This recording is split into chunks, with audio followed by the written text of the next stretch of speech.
Bienvenidos y bienvenidas a una tertulia literaria más aquí en Letras a Contraluz. Mi nombre es Ana Berta y el día de hoy tengo el gran honor de contar con la presencia de una invitada de lujo. Ella es Lucía Rivadeneira.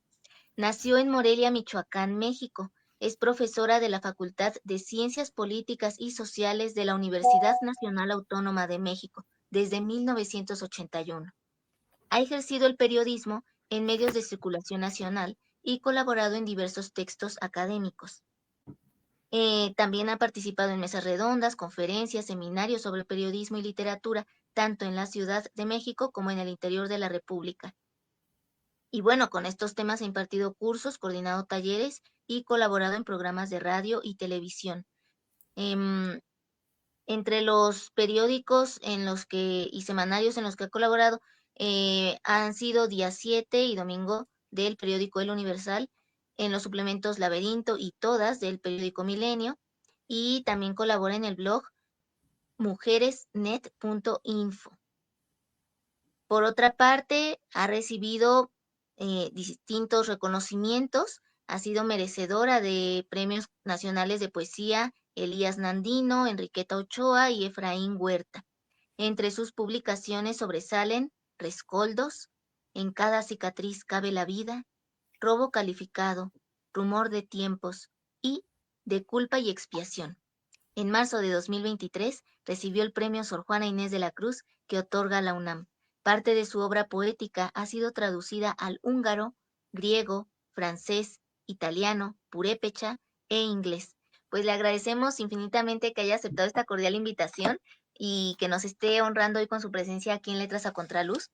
Y bueno, me gustaría que iniciáramos con la primera lectura que nos tiene preparada. La dejo en diseño individual, pero aquí sigo. Con todo gusto, Ana Berta, muchísimas gracias por la invitación. Es un gusto estar en este proyecto que creo que es un compromiso con la palabra. Entonces, por eso me encanta gozar la palabra entre todos. Escogí iniciar con un poema de mi plaquette de culpa y expiación que se llama Mareo. Dan ganas de aplaudir con solo verte entrar en las caderas de mis sueños. Dan ganas de comer algo salado cuando tu piel absorbe mis deseos. Dan ganas de tomar de fuego un trago si tu sudor resbala por mis muslos. Dan ganas de llorar de pura dicha cuando presienten tus dedos mis antojos.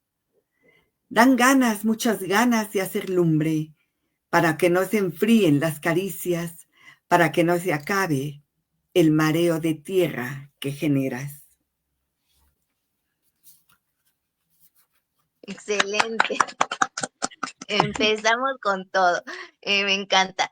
Me gustaría que nos pudiera contestar esta pregunta que ya es de cajón aquí en Letras a Contraluz, pero que siempre la queremos hacer porque es una manera de adentrarnos desde el inicio en la cosmovisión de los poetas, de las poetas, y poder entender cómo perciben ellos el mundo, su realidad, el contexto en el que estamos viviendo, y pues todo eso se ve reflejado en lo que se escribe a través de la poesía. Entonces, la primera pregunta es, ¿qué valor, significado tiene la palabra poética en tu vida y qué le lleva a querer seguir esa lucha a través de la poesía en un mundo que a veces pareciera tener oídos sordos, pero que la poesía es ese medio por el cual, desde mi punto de vista, se abre una puerta y podemos acceder a otras mentalidades y a abrir nuestros corazones nuevamente?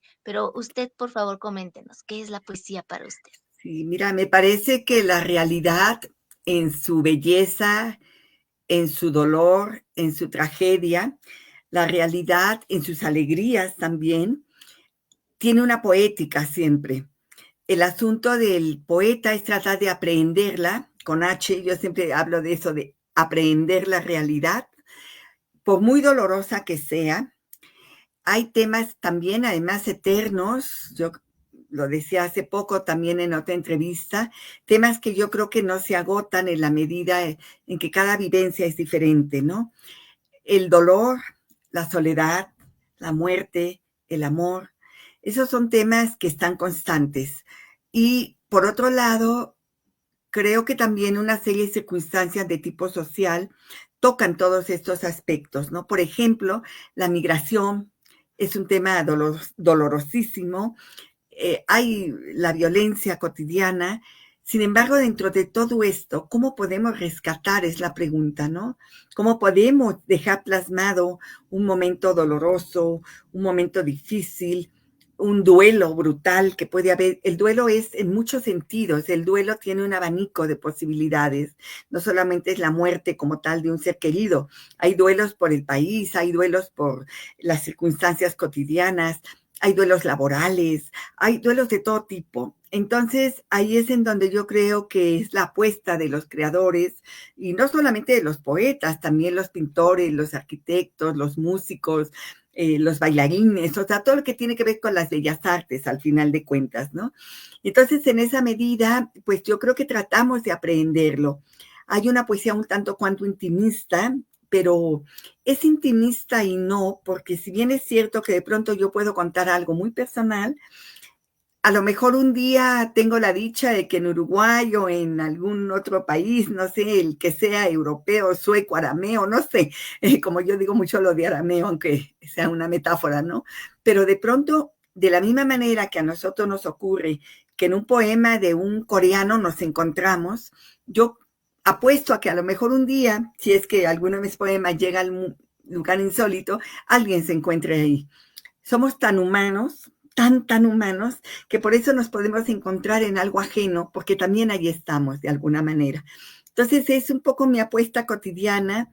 Yo tengo una serie de poemas amorosos, por supuesto, tengo algunos poemas sobre suicidas, tengo poemas sobre la ciudad, tengo poemas de la vida cotidiana, y el desamor y el amor, que es una constante eterna, o sea, desde el origen yo creo que de la humanidad.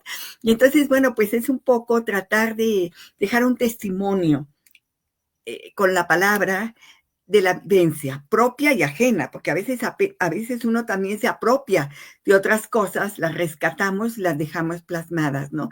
Algunas otras vivencias, decimos, bueno, esto merece un poema, y entonces por eso queda escrito.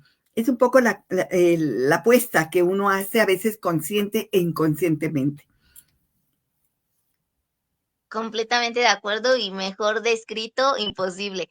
Ahora, en cuanto a la licenciatura que tiene en Ciencias de la Comunicación por la Facultad de Ciencias Políticas y Sociales por parte de la UNAM, me gustaría que nos hablara un poco de cómo nace ese interés por las ciencias de la comunicación, qué le llevó también a combinar la poesía con el periodismo, por ejemplo. Adentrémonos en esos temas, por favor. Sí, yo entré a la carrera cuando se llamaba Periodismo y Comunicación Colectiva. Te estoy hablando del año Conejo 1, porque posteriormente, cuando yo entré a tercer semestre de la facultad, cambiaron el plan de estudios y ya le pusieron a la carrera Ciencias de la Comunicación, que hasta la fecha así se llama, o sea, 45 años después, ¿no? ¿Y qué sucede con eso? Yo tuve la vivencia, a mí lo que me atrajo fue el periodismo originalmente. Sin embargo, bueno, como había opciones terminales, yo me fui a periodismo porque siempre me gustó escribir. De hecho, la poesía para mí se me reveló pues, desde la infancia en muchos sentidos, ¿no? Tuve la fortuna de tener contacto familiar con la creación, con las bellas artes en general. Eso fue una suerte de la vida. Yo ahí sí no tuve nada que ver, a mí me cayó esa suerte. Y entonces cuando yo entré a estudiar, yo quería escribir y al mismo tiempo ya desde la prepa tenía compañeros que leíamos mucho. La lectura siempre ha sido una constante en mi vida. No se puede escribir, parece verdad de perogrullo, pero es cierto, no se puede escribir si uno no lee. Y entonces en la facultad también teníamos algunos compañeros y compañeras con los que intentábamos involucrarnos un poco en lo que todos hacíamos. empezamos a publicar en algunos medios, algunos de nosotros, hacia el final de la carrera o acabando de salir. Yo he sido reportera durante muchos años de diferentes medios de circulación nacional. Algunos de mis géneros favoritos, por ejemplo, son la crónica, que coquetea muchísimo con las técnicas literarias, ¿no? Como decía mi maestro Fernando Benítez, el gran Fernando Benítez, el periodismo es literatura bajo presión. Y entonces era un poco de ir descubriendo eso y contando una realidad, pero a mí de pronto también me hacía falta contar algo más allá de la realidad, hacer una creación, ¿no? No solamente contar lo que es verídico, sino también lo que es ficción, pero que es verosímil. Eso es el aspecto literario. Y en cuestiones de periodismo uno no puede mentir, uno no puede inventar, y la realidad a veces es brutal. En periodismo lo que uno cuenta, pues generalmente no es lo grato. Lo grato, pues es lo que debe de ir. Pero cuando uno aprehende una realidad periodística, pues hay que denunciar las anomalías para tratar de transformar la realidad. Entonces, bueno, yo en esa medida me he movido mucho como en unas vías del tren entre el periodismo y la literatura, y los dos me van a coquetear, yo creo que toda la vida, toda la vida. Soy una débil para eso, me gusta muchísimo el trabajo periodístico, me emociona, además me genera una adrenalina brutal, porque como todo es para ayer en periodismo, y yo soy adicta a la adrenalina, pues entonces me cayó, pero como anillo al dedo, desde siempre. Y el trabajo literario sí a veces tiene un poco más de posibilidades de que uno repose el texto, de que uno incluso lo comente con alguien o que por lo menos digamos estoy escribiendo esto, estoy escribiendo lo otro, y que uno salga incluso a veces, y no es exageración, a cazar palabras.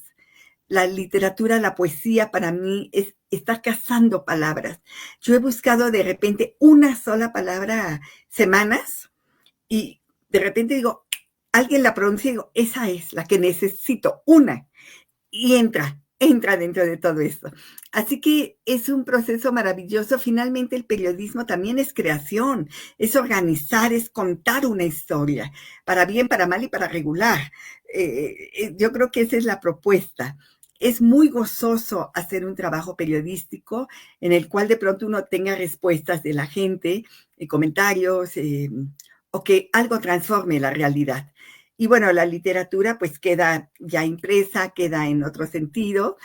Y también en ese aspecto yo creo que he tenido pues algunas alegrías o muchas alegrías.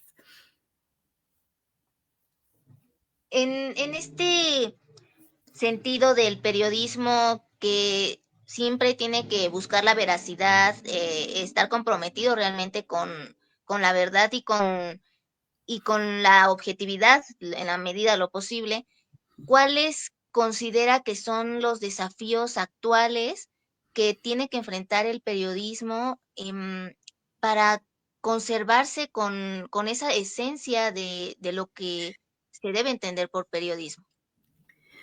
Ay, yo creo que hay un periodismo terrible televisivo que se está haciendo. A mí me enseñaron en la facultad a que justamente la objetividad como tal, pues es muy difícil de alcanzar. O sea, nadie es objetivo, absolutamente nadie. Si fuéramos, como decían una verdad de perogrullo por ahí también, es que si fuéramos objetos seríamos objetivos, pero somos sujetos, somos subjetivos.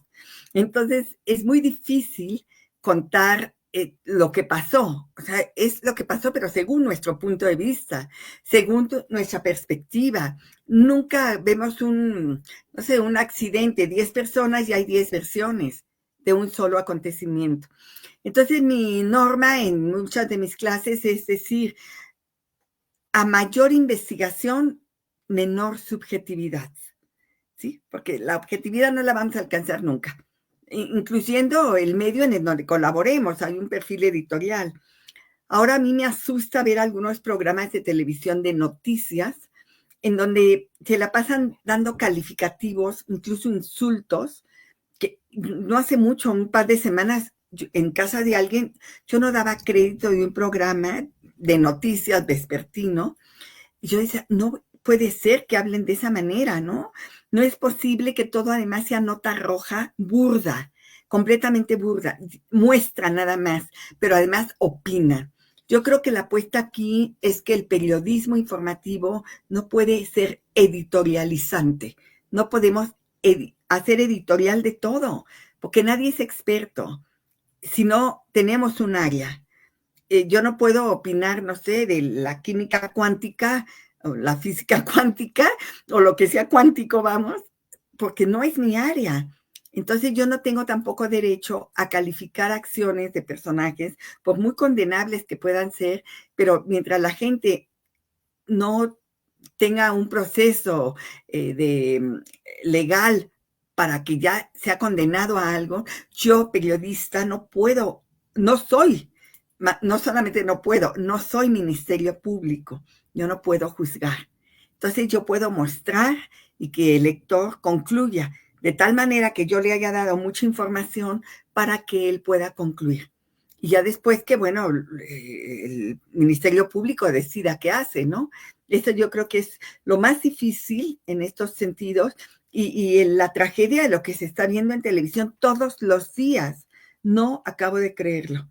A mí me asusta mucho, me enseñaron otra cosa en la facultad, los calificativos, incluso en redes sociales, desgarradora historia. Ese calificativo ya está perdiendo todo el sentido de información que debería tener la nota. Ya me están diciendo que es desgarrador. A lo mejor para mí no, para otros sí, ¿no? Todo ese mundo del espectáculo, que uno aunque no quiera se entera de repente quién es fulanita de tal, la cantante, que es de las 20,000 cosas que a mí no me importan, ¿no? El día que de verdad yo me sentí muy mal, hay un programa por ahí que había una final y que fue el año pasado el rating más alto de los últimos 10 años en televisión y que ganó una persona que se llama Wendy Guevara. Pues yo aunque no quería me enteré quién era, ¿no? Pero además dije, ¿en qué nivel estamos como país? Que el 90% de la gente esa noche estaba conectada a ver la final de un programa de esas características. Perdón, con todo respeto, pero a mí me deprimió muchísimo. Yo creo que hay cosas en la vida muchísimo más importantes, pero de verdad muchísimo más importantes que saber si esa persona ganaba o no ganaba. X cosa, que ni me acuerdo ni me importa. Entonces ahí es en donde hay que valorar también, y no se trata de la enajenación. Ay, para distraernos, distracciones hay millones, pero que sí nos enriquecen. Eso creo que no nos enriquece. Quizá estoy equivocada, no lo sé. Sí, pues ahora sí que todos tienen su opinión personal y es muy válida, ¿no? Yo no sigo esos programas, pero sí he escuchado también de ellos, aunque no se quiera si lo pasan, ¿no? Entonces es muy difícil abstraerse de algo que están continuamente transmitiendo, ¿no? Hasta en comerciales. Em, pero cambiando un poco de tema ahora, me gustaría regresar a la literatura, que es lo que aquí en Letras a Contraluz nos fascina y me gustaría que nos hablara de la maestría que tomó en torno a la literatura mexicana. ¿Qué está ofreciendo en el día a día de este siglo XXI la literatura? Y sobre todo hecha por mexicanos, tanto del siglo XX para atrás como en este siglo XXI, en Sí, general. sí. Yo me fui a la Facultad de Filosofía y Letras de la UNAM, naturalmente, a intentar hacer la maestría. Como yo no era de carrera precedente, me asignaron 7 u 8 materias previas para poder entrar a la maestría. Entonces, finalmente acabé haciendo casi 2 maestrías, ¿no? Pero a mí no me importó porque tuve la suerte de encontrarme con personajes maravillosos de esa facultad, que es la otra parte de mi corazón. Ciencias políticas es una y la Facultad de Filosofía y Letras es la otra. Y además ya cuando entré de lleno a la maestría, yo tuve unos maestros memorables, adorables. Recuerdo, por ejemplo, Antonio Alatorre, ¿no? El maestro de maestros por antonomasia. Tuve a Armando Pereira, que por desgracia ya murió también, y no era tan mayor, bueno, Antonio de la Torre ya era una persona mucho mayor, pero Armando Pereira yo siento que era muy, muy cercano a esas clases que nos dio de literatura mexicana de los años 50 al 2000 más o menos, eran espléndidas. Tomé una clase con Beatriz Espejo, o sea, con Mariana Macera sobre literaturas populares. No, de verdad que pocas cosas en la vida a nivel de formación académica me fueron tan gozosas como muchas materias de ciencias políticas y todas las materias de la maestría. ¿Por qué literatura mexicana? Porque pues es quizá lo que ya más estaba involucrada con ella y quizá a estas alturas un poco de lo que más conozco, aunque por supuesto uno toca de todo, dependiendo de las épocas, ¿no? Fue de verdad una magia, creo que descubrí muchísimas cosas, algunos de esos ensayos que llegué a hacer como trabajo, después los llegué a publicar. Fue de verdad una estancia mágica. Yo tenía mi hijo era pequeño, yo no sé cómo pude, ¿no? Tenía casa, pareja, el hijo, mi trabajo en la facultad, la maestría. Yo no sé cómo hacemos las mujeres de repente, de verdad, no sé. Ahorita a toro pasado lo digo, ¿cómo fue posible? Pero bueno, logré concluir las materias todas con un promedio muy decoroso.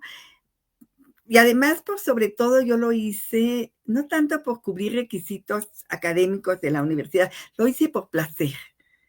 Ese fue mi objetivo, el placer de seguir estudiando algo que a mí me gusta. Soy muy hedonista, entonces dije, necesito hacer algo que me haga de placer. Originalmente me inscribí en la materia de comunicación, fui una semana y a la semana la dejé. Dije, esto no es para mí. Yo no estoy en condiciones de leer a fulano, mengano y perengano porque no me interesan. A mí me interesa la literatura. Y entonces ahí vuelvo a mi característica vía del tren entre literatura y mi trabajo periodístico, mi quehacer literario y el trabajo periodístico, en fin. Y entonces por eso hasta la fecha estoy coqueteando con las dos cosas, pero estoy enamorada de las dos. Espléndido. De hecho, no se contraponen, al contrario, se armonizan muy bien, entonces eso es algo muy valioso porque también tiene otras perspectivas, no solo desde lo Claro. creativo, sino también desde la investigación, la observación diferente, ¿no? Uno contempla el mundo, la realidad y a uno mismo de forma muy distinta. Mm, Ahora, de esos autores que pudo leer en la maestría, que ha seguido también conociendo posteriormente a ella, ¿a quiénes podría considerar sus referentes literarios que en verdad al leerlos sintió que le movían en lo más profundo de su ser y le llevaban a repensar de otra manera las propias verdades, a ponerlas incluso en duda y a buscar también, o más bien hallar esas voces, estas voces que nos llevan a encontrar nuestro propio estilo también? ¿Cómo fue ese proceso? Y también lo de los autores que le han marcado. Mira, son muchos autores, no solamente los de la maestría, porque aparte, a la par que yo estudiaba la carrera, después seguí todo mi trabajo de académico y profesional dentro y fuera de la UNAM. Siempre he tenido un pie adentro de la UNAM, porque soy catedrática de ahí, pero tengo un pie afuera para tener un contacto con la realidad, necesariamente. Y en gran medida es mi quehacer periodístico y mi quehacer literario. Entonces, a la par, yo nunca he dejado de leer. Entonces, tuve autores que fui descubriendo a través de los años y que me iluminaban. Ayer, por cierto, cumplió Margit Frank, la investigadora esta de culturas, de literatura popular, de las coplas del amor, de las coplas del desamor, que son 5 tomos de coplas de todo tipo, además, editados por el Colmex. Entonces, por ejemplo, haberla conocido, haber estado en una mesa de trabajo que ella moderó y que yo estuve ahí, bueno, para mí eso fue un regalo de la vida. Margit Friend, la infinita, cumplió 100 años ayer. Entonces, bueno, cuando yo vi las notas allí, yo decía, Margit, ¿no? Bueno, eso es una emoción grandísima. Y la conocí a ella gracias a mi queridísima Mariana Macera, una investigadora de la UNAM, que ahora está en el campus de la UNAM de Morelia, y cada vez que podemos nos encontramos, eso es un gozo, por ejemplo, pero también ese gozo de ir descubriendo autores de todo tipo, autores, no sé, de repente húngaros, suecos, no importa la nacionalidad, franceses, ¿no? Y en los momentos más insospechados encontrar el libro que es para uno. O sea, no hace mucho una amiga me habló y me dijo, Lucía, estoy leyendo a Annie Ernaux, que acababa de ganar el Nobel, y el libro se llama Pasión. Sí, sí, creo que Pasión. Espero no equivocarme. Es que luego son tantos nombres. Pero me dijo, no hay una página que yo no voltee que no diga, aquí está Lucía. Y entonces a los 2, 3 días me regaló el libro y yo no pude parar de leer. Es un libro, una novela muy breve. Y yo dije, aquí estoy yo, no hay más. No, es una delicia, ¿no? Entonces son autores que descubres con y sin estudios concretos, o sea, que ahí está la formación académica, pero la vida misma también nos va dando muchísimas cosas, ¿no? Bonifaz Nuño es un poeta que para mí está adentro de mi corazón hasta el último instante de mi vida, en que lata mi corazón, allí estará Bonifaz Nuño, no solamente un gran académico de la universidad, sino que aparte es un poeta infinito. Cuando yo compré su primer libro en una feria de libro de minería, era, no sé, 40 años, una cosa, no me acuerdo cuánto, yo no podía parar de leer en la noche y yo volví a leer y volví a leer. Me daban las 4 de la mañana y yo no podía soltar los poemas. Yo decía, pero ¿por qué escribe de esa manera? ¿Verdad? Bonifaz lo amaré toda mi vida. Ya alguna vez que lo conocí, que traté con él, eh, que tengo por ahí un libro con una dedicatoria divina de su parte. Encontré personajes mágicos, ¿no? Poetas entrañables. Cuando en la facultad nos descubrió Gustavo Sáenz a Jaime Sabines, que le acababan, ahorita todo el mundo lo conoce, vamos, pero te estoy hablando de 1977, que iba a presentar su primer texto de compilación, Nuevo Recuento de Poemas, el primer librito color rosa mexicano. Haberlo conocido, que me dedicara el libro, yo era una chava de 20 años, ¿no? Bueno, yo me desmayaba, me desmayaba. Mi adorado Fernando Benítez, que era un, como él decía, los investigadores dicen que soy antropólogo, los antropólogos que soy periodista, los periodistas que son profesor, en fin, yo solo sé que soy Fernando Benítez.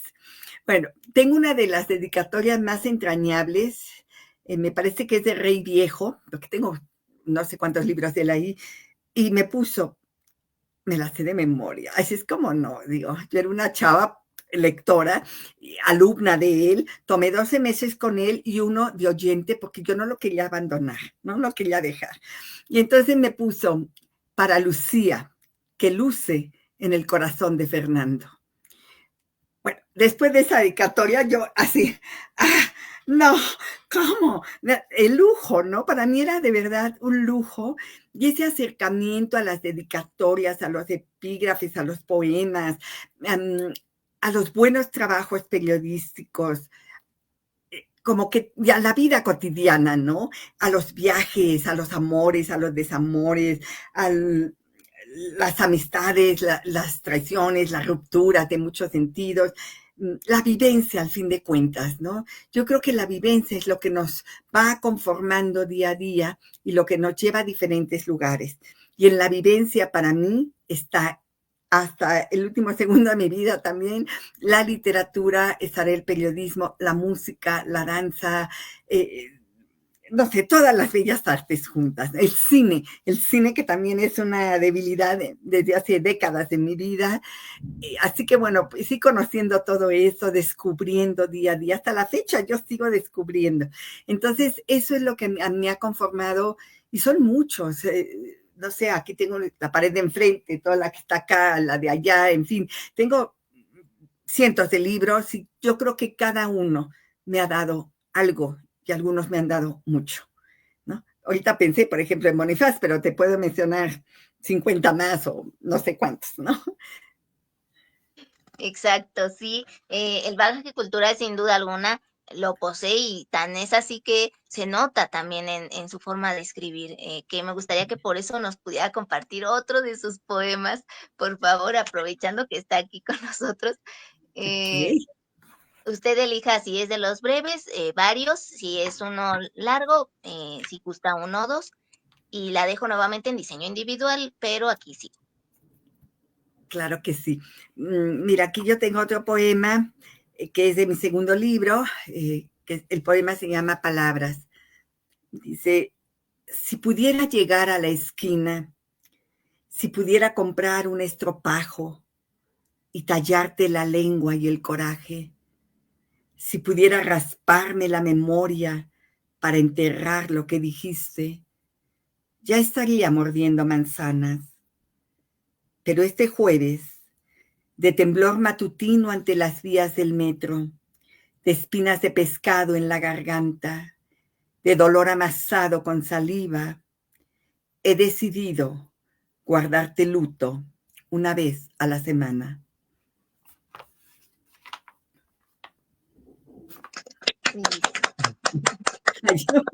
Muy bien. Ahora, también no solo se ha interesado por la literatura, por el periodismo, sino por programas de radio.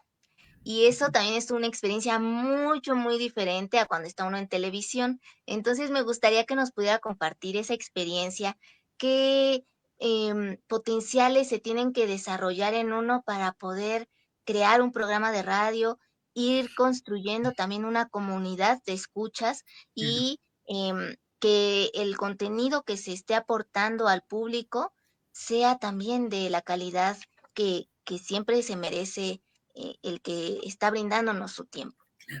Sí, mire, en este sentido, yo no he hecho radio, he participado en múltiples programas de radio como invitada. Entonces también es una grata experiencia porque ha sido en programas de la radio pública y de la radio privada. Entonces he participado en muchos programas de radio, en algunos programas de televisión, y eso por supuesto es una experiencia muy distinta porque, bueno, pues está la imagen y está el sonido. En vivo, generalmente en vivo, como ahora que ya por redes sociales, por Zoom, por todo este tipo de cosas de la pandemia para acá, todo nos cambió. Y podemos estar al mismo tiempo, las nuevas tecnologías que ya ni son tan nuevas, porque además cada día se están renovando, pero nos dan otra misión, otra dimensión del mundo. Y en ese sentido, la radio, desde mi primera entrevista, que fue en Radio Educación, nunca la voy a olvidar porque siento que fue un fracaso. O sea, yo como que repetía palabras y palabras y palabras porque era muy extraño en vivo todo. Siento que repetí muchísimas cosas, pero la esencia quedó y eso es lo que, de donde yo me detengo, ¿no? Claro que con el paso de las décadas, de los años y los lustros, las décadas y al paso que voy las centurias. Entonces, ya la dinámica es otra. Todos hemos cambiado mucho, las escaletas nos ayudan muchísimo también para no divagar tanto y en consecuencia eso ha sido una experiencia muy interesante porque hay un tiempo y tiene que haber una concreción también. Entonces, por ese lado, ha sido una vivencia, y sobre todo cuando hay en Radio UNAM también, que he participado muchas veces, la respuesta al público, que mandan preguntas o felicitaciones o inquietudes, qué sé yo. Entonces, estar en vivo durante una hora contestando cosas es muy interesante, ¿no? Y luego hay comentarios ahora también en redes, en fin, y eso nos da otra vivencia. Decimos, bueno, sí hay gente que escucha y a diferentes horas. Hay una barra matutina, una vespertina, una nocturna, y lo interesante es finalmente que hay público para todo. Eso es maravilloso. Em, y también que, pues al ser la primera entrevista, yo creo que es muy exigente usted consigo misma, porque siempre la primera vez da un terror y está Sí, uno, ay, Dios mío, va a estar en vivo, sabe que uno está escuchándole varios, ¿no? Entonces no es fácil, la verdad fue muy valiente y qué bueno que se atrevió a vivir esa experiencia y que cada día pues se mejora y se aprende de los errores y siempre sí, por a seguir supuesto, adelante. por Eso es lo supuesto. importante. Ahora, de los premios de los que ha sido merecedora, esos reconocimientos tan importantes, me gustaría que nos pudiera hablar de qué ha significado para usted. cómo ha marcado cada uno de esos reconocimientos el que su Ujú. voz poética se fortalezca y que también diga, voy a seguir mejorando, voy a seguir implementando una nueva voz en mi poesía. Claro. Cambia, no cambia, se evoluciona. ¿Qué pasa allí con la poesía y nuestra Mm. forma de expresarnos en cada uno de los libros? ¿Se Ay, transforma? pues en ese sentido, ¿qué te puedo decir? Mira, me honra mucho haber ganado premios que llevan los nombres de poetas que para mí han sido parte medular de mi vida. O sea, Elías Nandino, yo era lectora de Elías Nandino muchos años atrás. Lo empecé a leer cuando yo era muy joven. Todavía forma parte del grupo de los contemporáneos. Cuando yo mandé mi primer libro al concurso y que me avisaron que yo lo había ganado, yo era una felicidad desbordada, ¿no? Y además me fui a Guadalajara a recibir el premio y me lo entregó Elías Nandino, porque todavía vivía.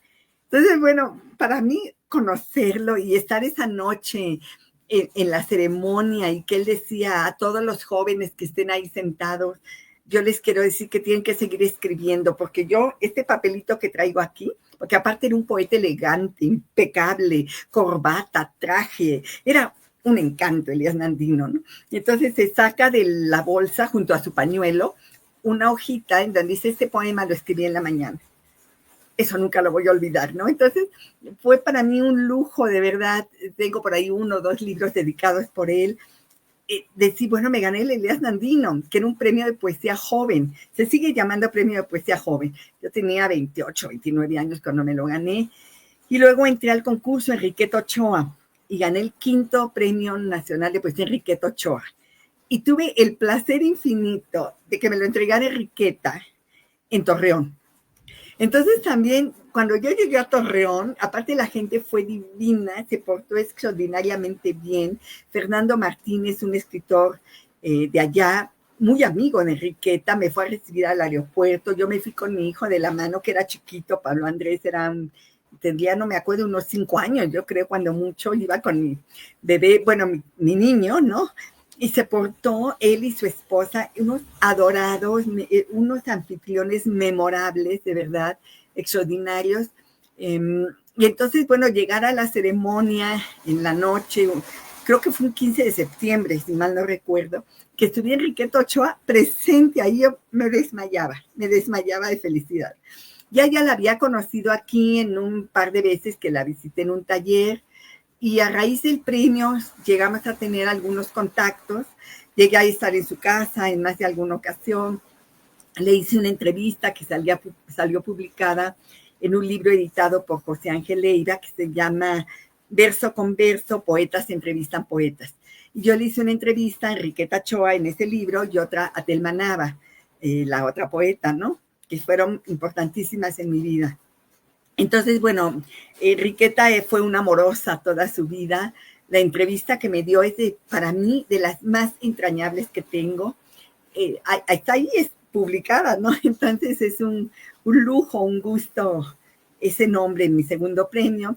Y luego entré al tercer premio, bueno, al tercer concurso que yo intenté participar y gané el Efraín Huerta. Y ahí, bueno, Efraín ya había muerto, pero tuve el placer de que Telma Nava fuera jurado de ese premio con una poeta de Monterrey y un poeta de Tampico.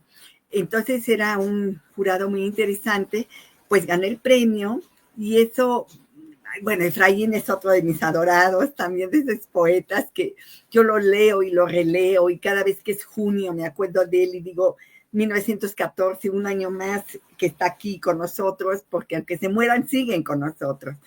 Y gracias a ese premio, yo un día desayuné con Telma, después de que cuando yo regresé de Tampico, de haber recibido el reconocimiento, y de allí en adelante, a partir de ese desayuno, bueno, nos fuimos haciendo amigas, pero resultó una relación entrañable de años, así de estar en su casa, de comer, desayunar juntas, salir del desayuno en el restaurante cuando la gente entraba a comer, 5 horas, 6 horas hablando, estar en su casa N veces. No, para mí esa vivencia se la debo a la poesía finalmente, ¿no? Yo por ahí un día alguien me dijo, tú me has dicho que a la poesía le debes todo. Le dije, sí, le debo emociones, le debo satisfacciones, le debo cuestionamientos, le debo dolores. La poesía me ha dado muchísimas cosas, amistades, viajes, una serie de cosas. Yo con la poesía soy una enamorada de la poesía eterna y esa vivencia fue extraordinaria. Y el otro premio que me dio la UNAM hace año y medio, 2 años, bueno, que lleva el nombre de Sor Juana, por la trayectoria académica y la trayectoria profesional, cuando me hablaron para decirme que me iban a proponer para el premio y el Consejo Técnico lo aceptó y me propusieron y quedé ahí como representante de la facultad, el premio Sor Juana. O sea, yo estaba, no, bueno, esto sí, Sor Juana, ahí sí era una cosa de locura. Y de verdad que me sentí tan honrada, es de esas veces que uno siempre repite, es un honor para mí. Sí, es un honor. ¿Qué otra cosa puedo decir? ¿No? Un verdadero honor tener ese premio, tener mi medalla, por ejemplo, que tengo aquí, al mérito universitario. Ay, Dios mío, ¿qué tal? Que tengo como 10. Aquí está. Es el premio Sor Juana, a ver que no brille tanto, mi medalla y el escudo de la UNAM atrás. Ay, no, bueno, de verdad que esté aquí, mi diploma, la ceremonia, ahí en la centro cultural, el rector, la directora de la facultad, en fin, de verdad para mí fue un momento entrañable,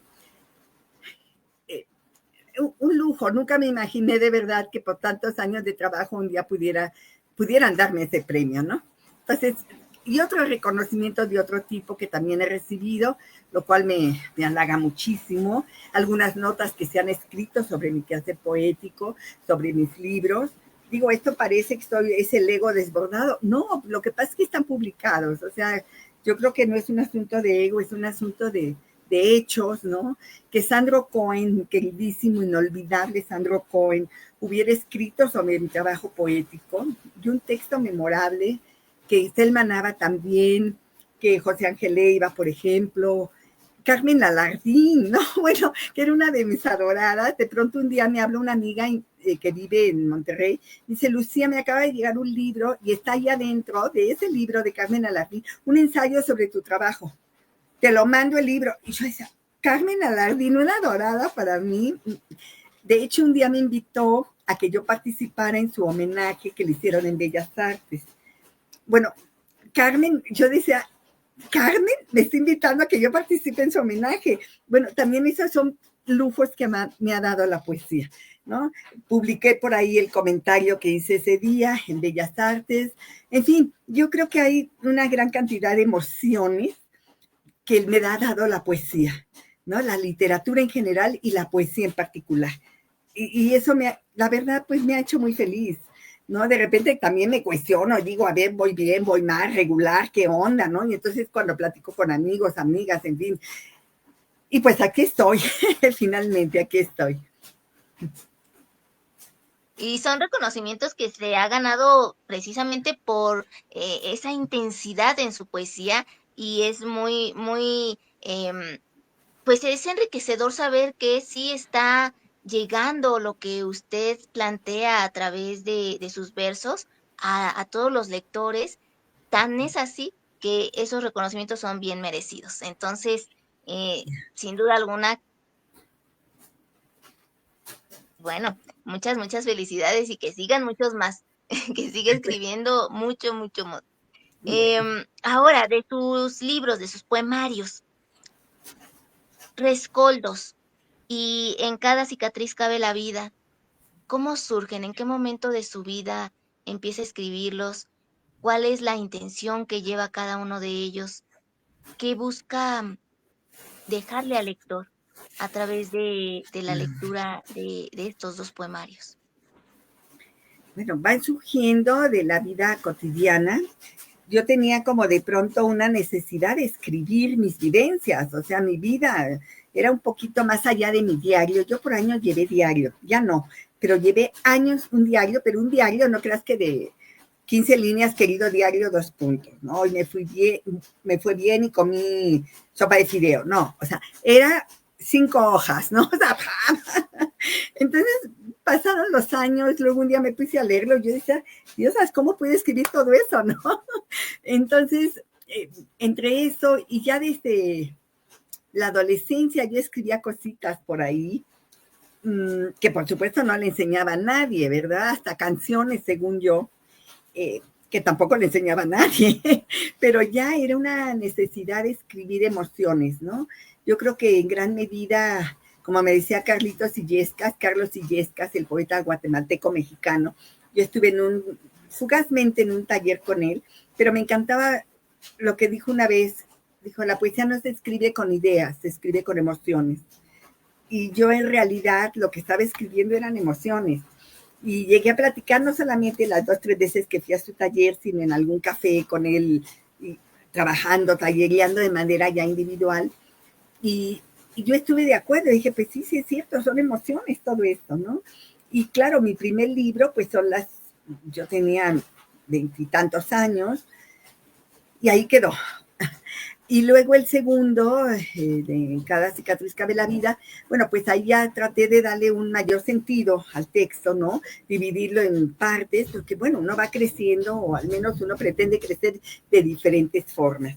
Entonces ya le fui dando cierta estructura al libro, y bueno, en este caso yo tuve la suerte, la dicha, de que el jurado estuvo conformado por Felipe Garrido, Vicente Quirarte y Bernardo Ruiz. Entonces, bueno, cuando yo me enteré quién era el jurado, dije, uf, ¿no? Así que me encanta, ellos pusieron ahí que consideró que este libro mantiene un lenguaje original y vigoroso, donde lo poético nace de la combustión de los huesos y no de una retórica aprendida. Entonces, bueno, pues también ese fue el lujo, ¿no? El jurado, el comentario. Después he tenido el placer de coincidir con los tres, ¿no? En esa época yo estaba entrando a la maestría y aunque ya lo conocía a Vicente, era de vez en cuando hallarnos en algún lado. Ahí lo vi un poco más seguido. Y después, bueno, pasó la vida y nos hemos encontrado en muchos lados, ¿no? Con Felipe Garrido también ha sido un encuentro delicioso. De hecho, hace como unas 3, 4 semanas coincidimos en la presentación de un libro. Bueno, la alegría de verlo, siempre que sea posible, el encuentro de escritores, nos hemos saludado, abrazado, en fin. A Bernardo Ruiz es al que menos veo porque no hemos coincidido casi nada, pero cuando lo hemos coincidido en un encuentro del mundo latino en Morelia, por cierto, hasta unos tequilas nos tomamos. Así que bueno, fue una verdadera alegría. Del primero, entre otros jurados, estuvo José Luis Rivas, que bueno, es un poeta de ¿no? Y del otro que te decía de el Efraín Huerta, que bueno, simplemente Telma Nava ya era un lujo para mí, porque pues, era la gran poeta, sin duda, y al mismo tiempo, aparte, fue esposa de Efraín Huerta. Entonces, para mí era, de verdad, lo que se llama un lujo oriental, ¿no? Ahora, ya casi para ir terminando, pero me gustaría que nos Sí. pudiera hablar de las voces de las mujeres en la literatura. ¿A quiénes considera que podrían ser clave para que los jóvenes que a lo mejor todavía no están tan inmersos en la literatura les pudieran captar la atención y que se involucren más en la literatura? Pueden ser de ahora o de los clásicos. Y por otro lado, dos ejercicios de escritura creativa que nos recomiende para escribir poesía y uno para escribir periodismo o crónica. Wow. Mira, yo creo que en principio voy a contestarte la segunda pregunta primero.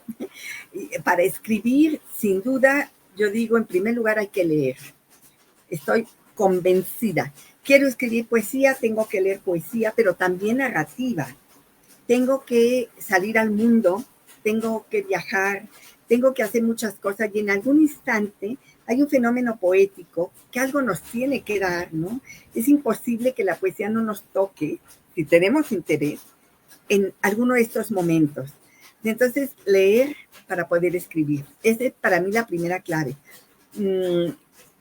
También a veces, si es posible, rodearnos de gente que tenga intereses análogos a los de uno. Yo he tenido mucha retroalimentación con amigas y amigos desde hace décadas y la literatura también nos ha hermanado en muchos sentidos, ¿no? Entonces yo creo que ese es un punto de vista interesantísimo, la retroalimentación con gente que también es lectora, con gente que le interesa y que es una de sus pasiones. Y las artes en general, insisto, la literatura en particular y la poesía en súper particular aspecto, ¿no? Eso es algo fundamental, o que al menos a mí me ha funcionado siempre. Y lo otro de mujeres que escriban, bueno, pues cada día se rescatan más, porque yo creo que siempre ha habido muchas mujeres que escriben. Antes no todas publicaban, y menos publicaban lo que de verdad estaban viviendo, lo hacían con seudónimos o con nombres de hombre, que es una cosa de locos. También yo creo que para escribir se necesita cierto valor. O sea, cierto valor, yo en los años 80 yo escribía, yo decía, pues a ver qué piensa mi mamá y mi papá, porque alguien me lo preguntó y dije, pues ese es problema de ellos, ¿no? Yo tengo que escribir lo que necesito escribir. Ya si ellos están o no de acuerdo, pues allá ellos, ¿no? Y punto, ¿no? Tengo una serie de poemas eróticos que, de su momento y de otros momentos también, por supuesto. Entonces, mientras yo creo que, o más bien dicho, el primer compromiso de uno es escribir bien, ¿no? O al menos intentarlo, intentar escribir bien. Mujeres, ya te mencioné, bueno, Thelma Nava, que para mí ha sido muy importante. Enriqueta Ochoa es de mis consentidas. Para mí Enriqueta Ochoa, que dicen que es de la generación de las desgarradas, pero la manera de escribir de Enriqueta Ochoa, poeta mexicana, que fue una amorosa completa, que se enamoró, se desenamoró, se volvió a enamorar, viajó, fue madre, trabajó toda su vida en diferentes cosas. En fin, para mí Enriqueta es una mujer fundamental en mi formación literaria. Dolores Castro fue otra consentida de mi corazón, presentó mi primer libro, Lolita Castro, fue muy amiga de otro maestro muy querido de la facultad, Pedro Guillén. De hecho, yo conocía la primera vez que vi a Lolita fue gracias a Pedro Guillén en una mesa que nos invitó cuando yo era una jovenzuela y ella era una mujer madura. Pero nos seguimos, tengo muchas fotos con ella, una dedicatoria también divina en uno de sus libros. Y ese contacto de Dolores Castro con la naturaleza, la forma en que escribe sobre el pajarito, la mariposa, la nube, es una poeta para mí de la naturaleza. Por ahí tengo un ensayo sobre su quehacer literario. De verdad a mí me ha dado muchísimo. Pero también en la narrativa, no solamente en la poesía. Por supuesto, ahora que creo que hoy es aniversario de Elena Garro, que también cuando yo la leí hace muchos años por primera vez y que ahora por fortuna se ha rescatado su obra, eso también es un lujo. Tengo no solamente literatas, ensayistas, yo leí muy joven a Simone de Beauvoir también, que fue una revelación para mí en los 70, en los años 70. Tengo no sé qué tanta gente ahí enfrente, no quisiera dejar de decir nombres, pero pues me han dado mucho. Tengo un área de puras mujeres, ¿no? Mexicanas y de diferentes nacionalidades que me han dado luz, ¿no? Irene Nemirovsky, que fue una autora que yo descubrí hará unos 5 años, más o menos, 6, y me compré un libro y me compré otro y me compré otro, y es que no puedo parar de leerla. Annie Arnaud, que te decía hace rato que también es fundamental. En fin, no acabaría de darte nombres, tendría que bajar los libros de fulano, que tengo ahí enfrente, ¿no? Y de verdad, es una mexicana que para mí, no sé si todo el mundo esté de acuerdo, pero para mí es un poco toda proporción guardada y cada uno de sus estilos. Juan Rulfo publicó dos obras, ¿no? Un libro de cuentos y una novela, Pedro Páramo y El Llano en Llamas. Y Josefina Vicens publica 2 novelas, 2, ¿no? Y entonces con esas dos pasa la historia de la literatura mexicana. El libro vacío es una obra de arte, una joya, no sé, yo lo he dejado leer en no sé cuántos semestres, la comentamos, la discutimos. Hace poco salió un libro que me pareció muy interesante porque habla de todo su trabajo periodístico también. Ella fue cronista taurina por años, hay un trabajo, guionista cinematográfica también. Entonces, para mí ella es fundamental en la literatura mexicana. Ahora ya se está también rescatando, ¿no? Entonces, te puedo decir, no sé, me angustia no decirte tantos nombres, ¿no? Pero desde Margarita Yourcenar, por ejemplo, también, que es otra que me ha dejado así de siempre. En fin, no acabaría, no acabaría. Pero aquí estoy producto un poquito de todas esas lumbreras, esas luces que me ha dado la vida, ¿no? Y que me han hecho realmente muy feliz. En cuanto a la crónica, ¿cuáles serían dos aspectos que uno debe considerar al escribirla y que no tienda más hacia lo literario, sino que conserve su parte periodística? Mira, no te entendí la primera parte porque está lloviendo tan fuerte que hay no sé si se alcance a oír, pero hay un Sí, escándalo. sí, sí. Pero la primera parte, si me lo puedes repetir, por favor. Aspectos y más importantes al escribir crónica. Crónica. Bueno, paso uno, más que contar el qué, contar el cómo. Eso es fundamental. Y apoyarnos en la estructura del cuento para hacer una crónica, hacer un planteamiento, que haya un clímax en un momento dado y una resolución. Eso creo que es fundamental. ¿Qué nos da también elementos para escribir buenas crónicas? Leer cuentos, ¿no? Eso, sobre todo si son cuentos breves, nos da mucha referencia para hacer crónicas breves, porque en periodismo no hay crónicas de 20 cuartillas, ¿no? Es rarísimo, rarísimo. El espacio cada vez se ha reducido más. Ahora, gracias a las redes, hay un poco más de espacio, ¿no? Pero antes no. Antes eran 2 cuartillas, máximo 3, y era un exceso. O sea que en 2 cuartillas teníamos que contarlo todo, absolutamente todo. Entonces también el reto de la concreción es una joya. Así que yo creo que la crónica, que es un género apoyado en valores literarios en términos generales, habrá una crónica muy informativa, pero hay otra que es una crónica también del regodeo del lenguaje. Y esa a mí es la que más me gusta. Y también, por supuesto, algunos reportajes que yo he disfrutado muchísimo en hacer. Y yo recuerdo una vez, hace también muchos años, yo colaboraba en Uno más Uno, que era un gran periódico que surgió después de la caída de Excelsior, que empezó a dirigir desde Racosta, después Luz Gutiérrez, y luego, bueno, se fue perdiendo en la inmensidad del espacio. Pero a mí todavía mi primera o segunda crónica que publiqué ahí, todavía estaba Manuel Becerra Costa. Y entonces hubo después un suplemento que causó bastante interés, que se llamó Página 1. Y ahí yo publiqué crónicas, entrevistas, reportajes, en fin. Y ahí, por ejemplo, publiqué una crónica, ahorita la recordé, hace mucho que no la recordaba, sobre el burlesque. Yo un día me fui por Garibaldi a hacer una crónica. Yo dije, yo voy a ir a Garibaldi. Y de pronto vi el teatro del burlesque y dije, pues sobre esto la hago.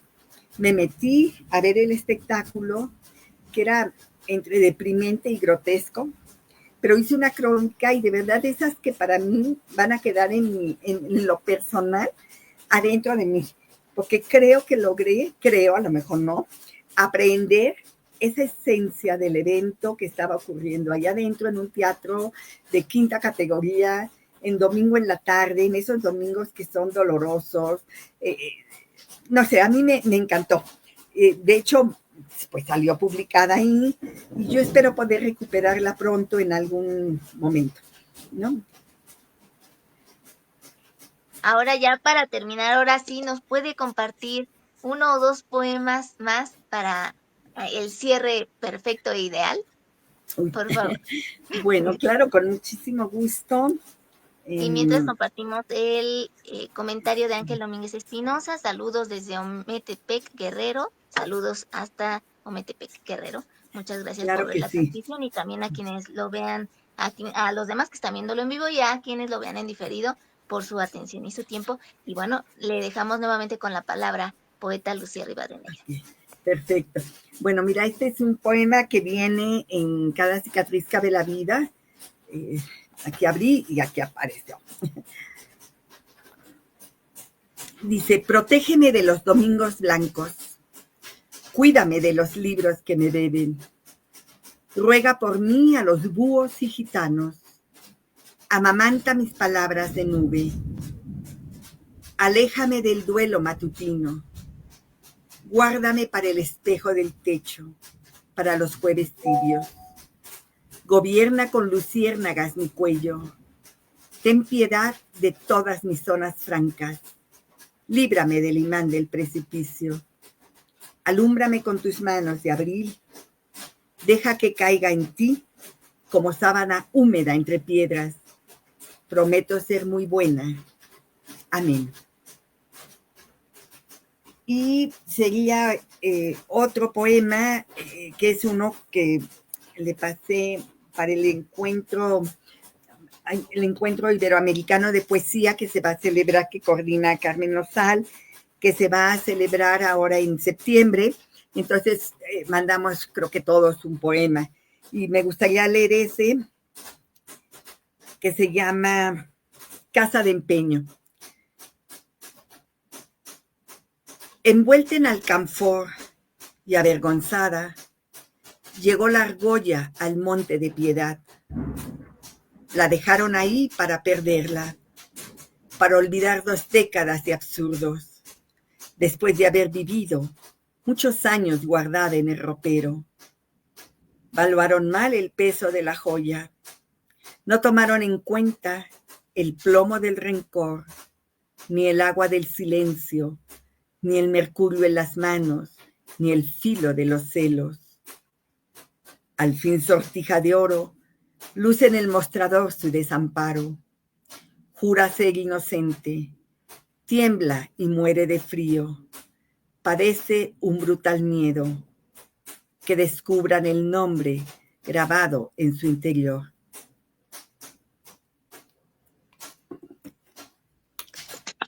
Excelente. Muchas gracias. Pues le agradecemos infinitamente que nos haya podido honrar con su presencia aquí en Letras a Contraluz, poeta Lucía Rivadeneira. No sé si pueda compartirnos qué día va a estar en el tercer encuentro de poetas iberoamericanos, organizado por la poeta Carmen Osala aquí en México y por Alfredo Pérez Alencart en Salamanca, Claro España. que sí, yo voy a estar en la lectura, me tocó el día 13 de septiembre en la librería Bonilla, que está en Miguel Ángel de Quevedo. No me acuerdo ahorita el número, vamos, pero librería Bonilla en cualquier red social se encuentra el 13 de septiembre. Y bueno, por supuesto me voy a dar mis vueltas en la inauguración y en otras cosas. Y pues, ¿qué dejo? Nada más, con frecuencia, cuando la Coordinación de Literatura y Bellas Artes o alguna otra institución o muchos otros aspectos invitan, pues uno lee en diferentes momentos, así que pues a veces uno en redes sociales encuentra hasta los cuates que hace mucho que no ve. Entonces, pues ahí yo dejo la inquietud. Ojalá podamos coincidir en algún otro momento. Me da muchísimo gusto, Ana Berta, yo te felicito por este trabajo que estás haciendo, porque esto de Letras a Contraluz me gusta desde el nombre hasta tu actitud, tu compromiso, tu puntualidad, tu responsabilidad con este proyecto que se me hace muy interesante y de verdad felicidades porque también están demostrando que tienes un amor por la literatura. Así que pues estamos en lo mismo. Uh-huh. Infinitas gracias. Por favor, indíquenos la hora. ¿Es a las 5:30, a las 6? Mira, 13. vamos a participar ese día muchos poetas, casi parece un pequeño maratón. No sé la hora en que a mí me toque, nos citaron a las 5 de la tarde, una hora muy lorquiana, muy García Lorca, a las 5 en punto de la tarde, ¿no? En aquel llanto por Ignacio Sánchez Mejías, que por cierto García Lorca es un alma literaria y poética, de dramaturgia en mi vida fundamental. Qué bueno que lo mencioné. ¿Ves cómo te podría mencionar decenas, miles? García Lorca es parte de mi vida y Pablo Neruda también. a la Dorquiana, hora de las 5 de la tarde, nos citaron, no sé en qué instante me toque a mí participar, pero vamos a estar ahí pues toda la tarde de poesía. Van a estar muchos Perfecto. compañeros, poetas, así que puede ser muy interesante. Y también tengo entendido que van a hacerle homenaje a Fernando Salazar Torres, que en paz descanse, ¿no? Sí, Ese hay mismo día. varios autores contemplados dentro de todo el encuentro, así que bueno, pues ahí estaremos con mucho interés y con muchas Claro ganas. que sí, Ujú. perfecto. Pues entonces, ahí, por ahí buscaremos estar para escucharla nuevamente en esa hermosa poesía que nos compartió hoy y que hoy solo fue una probadita, pero por favor busquen más de Lucía Rivadeneira, no, no se la pueden perder. No, Y bueno, gracias. muchísimas gracias a todos los que vieron este video en vivo, a quienes lo vean en diferido y que tengan un excelente fin de semana. Ya se está acabando agosto, pero a seguir disfrutando hasta el final, hasta el último momento. Y sí, sí, además es mes de mi cumpleaños, la otra semana es mi cumpleaños, así que tengo que seguir celebrando la palabra y la vida, por supuesto. Ujú. A ver, Somos compañeras del mismo mes. mira qué maravilla. ¿De qué día Sí, eres? yo del 8. Del ¿Y 8 de usted? agosto. Yo del 26.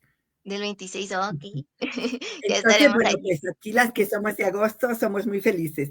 Ujú. Sí, sí, sí. Bueno, un abrazo, Bueno, Anabela, y otra vez mis felicitaciones. Ujú. igualmente, Bueno, muchas gracias. va. Y bueno, Hasta seguimos luego, muchas con más gracias. aquí en Letras a Contraluz. Muchas Muchas gracias. gracias. Vale.